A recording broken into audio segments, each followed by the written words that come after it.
ده بط العزومات على اصوله، مهما اعمل 100 طريقه وطريقه برجع للطريقه الاصليه، البط بالمرته المصريه.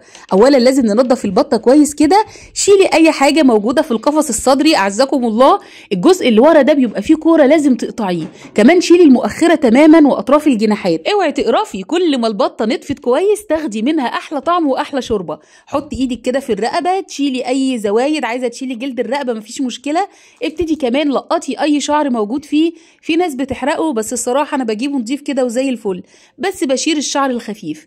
القناصه لازم تجرديها كويس وتشيلي الفتحه الجانبيه دي. تمام، جهزنا بقى البصل المتقطع على ايدينا مش في الكبه، وملح وفلفل وحبهان ومعلقه سكر، وادعكيه كده شويه مع شويه كمون. ايوه، المرته الدمياطي والبورسعيدي اساسه يحطوا كمون في البط، وعلى فكره بيدي طعم هايل.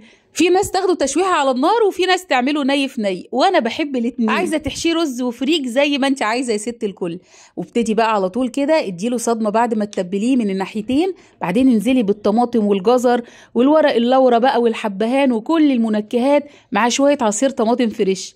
اول ما تتسلق معاكي، طبعا حسب نوع البطه بتختلف التسويه، ابتدي بقى شيلي اي خيط عاملاه واعملي الفتحات دي، معلقه سمنه على معلقه صلصه على بودره زعفران لو تحبي، هيديكي لون ذهبي، ودخلي تحت الشوايه وحطي بقى على صينيه المحشي وشوفي الجمال. مش بقول لكم بطل العزومات؟